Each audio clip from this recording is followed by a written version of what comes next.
invincible. That's how the man looked. Invincible and gigantic. The Israelite army looked upon the Philistine man with awe and with great fear. He was over 9 feet tall, with armor all over his body, thickening him with over 125 pounds of bronze and iron. On his back he carried a curved iron sword called a scimitar, and in his hand a long spear with a 15-pound point. Not only was the man armed and armored with durable metals, but he protected himself with 2 shields, one circular shield held in his own hand, with another larger rectangular shield held by his shield bearer in front of him.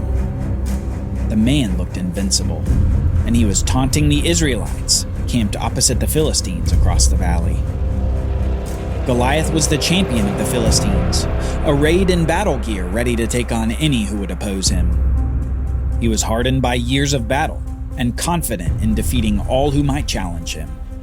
He would come out day by day before the Israelites and say, "Why have you come out to draw up for battle? Am I not a Philistine, and are you not servants of Saul? Choose a man for yourselves and let him come down to me. If he is able to fight with me and kill me, then we Philistines will be your servants. But if I prevail against him and kill him, then you Israelites shall be our servants and serve us." And the Philistine said, "I defy the ranks of Israel this day. Give me a man that we may fight together." When Saul and all Israel heard the words of the Philistine, they were dismayed and greatly afraid. The taunts and challenges of Goliath are met with fear and trepidation among the Israelites. Even the king was fearful of this giant Philistine man. The king who the people demanded from God to go before them and fight their battles was shrinking back from hand-to-hand combat with this taunter of Israel. It's in this context that young David approaches the valley where this is all taking place. He's been back in Bethlehem with his father Jesse, helping to feed the sheep that he had been looking after for years. David had entered Saul's service as a musician and an armor-bearer, but Saul still allowed him to regularly visit Bethlehem to help his father and his flock.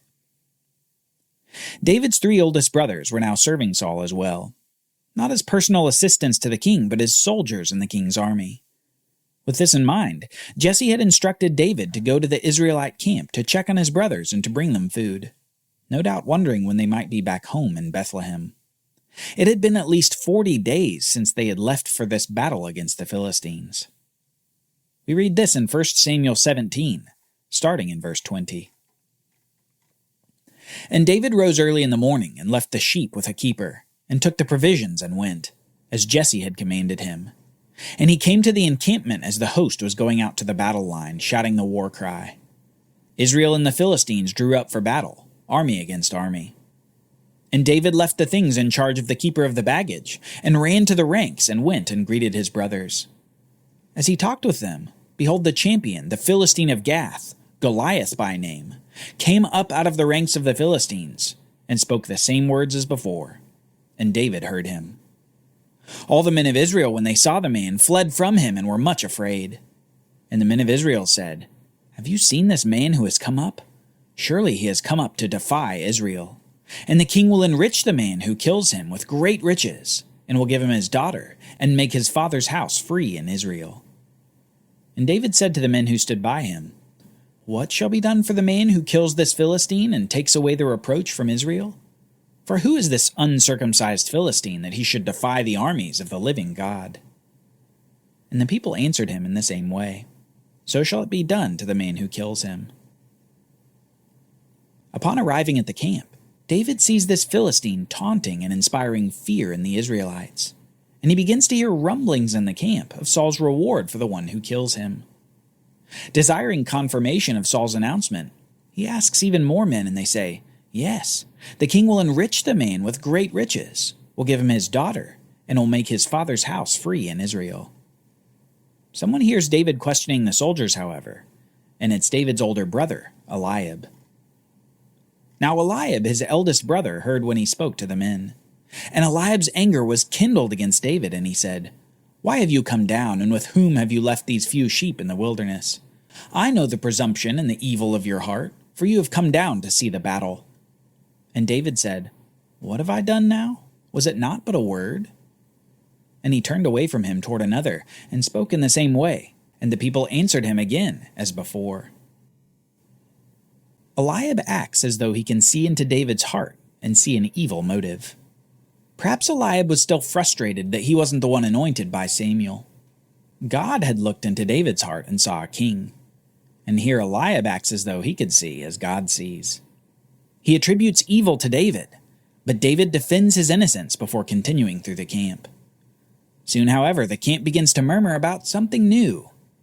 They're murmuring about this young man from Bethlehem, inquiring so deeply into the reward for killing Goliath. And soon Saul himself hears of it. When the words that David spoke were heard, they repeated them before Saul, and he sent for David. And David said to Saul, "Let no one's heart fail because of him. Your servant will go and fight with this Philistine." And Saul said to David, "You are not able to go against this Philistine to fight with him, for you are but a youth, and he has been a man of war from his youth." But David said to Saul, "Your servant used to keep sheep for his father, and when there came a lion or a bear and took a lamb from the flock, I went after him and struck him and delivered it out of his mouth. And if he arose against me, I caught him by his mane and struck him and killed him.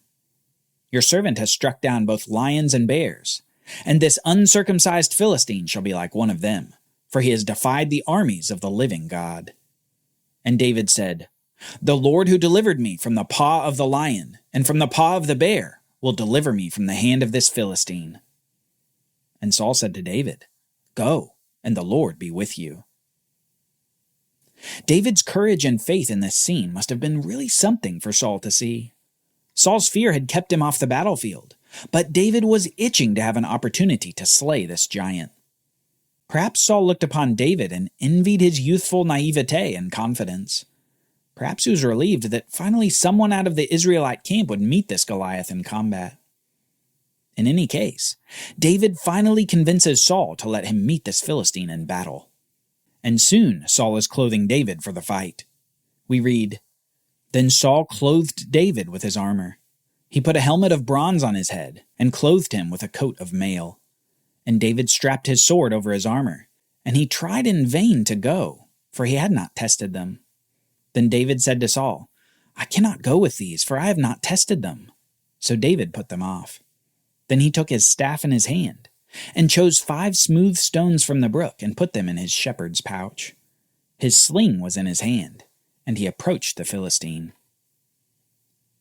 Something ironic is happening in this scene that we can't miss. The champion that the people had asked for, Saul, the king over Israel, is putting his royal armor on David.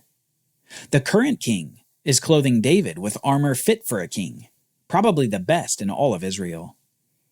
Yet even as Saul was the desired king, and Saul's armor and weaponry was to be desired above all, David rejects them both.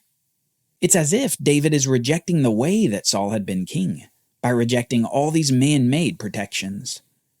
David would be a different sort of a king, with different protection and different weapons. He would use his shepherd's staff and unhewn stones from the brook. David would be a shepherd king, not a king like the other nations. And he would defeat this foe, not with Saul's sword, but with his shepherd's sling. Now David, prepared with only his staff and several stones, goes out to meet this large Philistine man.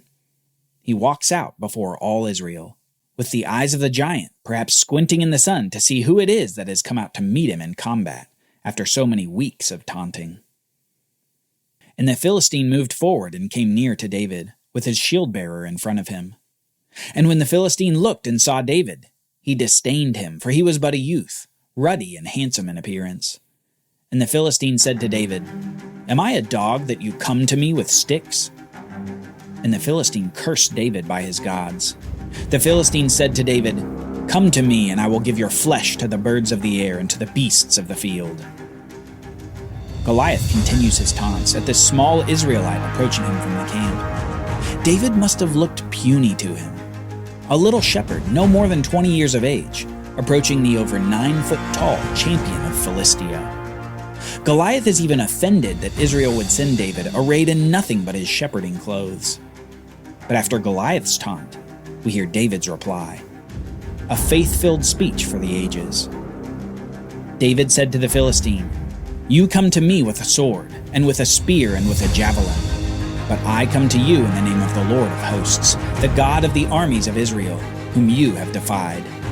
This day Yahweh will deliver you into my hand, and I will strike you down and cut off your head.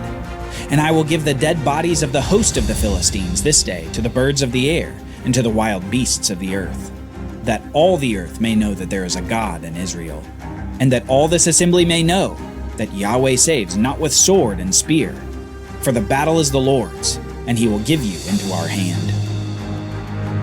When the Philistine arose and came and drew near to meet David, David ran quickly toward the battle line to meet the Philistine. And David put his hand in his bag and took out a stone and slung it and struck the Philistine on his forehead. The stone sank into his forehead, and he fell on his face to the ground. So David prevailed over the Philistine with a sling and with a stone, and struck the Philistine and killed him. There was no sword in the hand of David. Then David ran and stood over the Philistine, and took his sword and drew it out of its sheath, and killed him and cut off his head with it. When the Philistines saw that their champion was dead, they fled. And the men of Israel and Judah rose with a shout and pursued the Philistines. With a single stone, David fells the large Philistine and cuts off his head to complete the victory. In that moment, surely you could hear a pin drop in both camps, the deafening silence expressing the shock of the impossible. The little shepherd had defeated the invincible champion. But that silence quickly turned to panic as the Philistines began to hightail it out of there. If a shepherd could defeat their champion, what could the Israelite army do to the Philistines? David achieved a great victory over Goliath by the power of God, which served as an even greater victory over the Philistine army that day. Faithful David, who never once commented on the size of Goliath, appeared to see things differently from everyone else in the Israelite camp. He didn't see the height of Goliath. He saw the pride. He didn't see the bronze and the iron armor. He saw taunting of Yahweh's army. He didn't see a seasoned warrior. He saw God's power to give him the victory. A victory that would serve as a foretaste of an even greater one to come. Just as David crushed the head of this Philistine enemy of God, so would God's great king crush the head of that ancient serpent.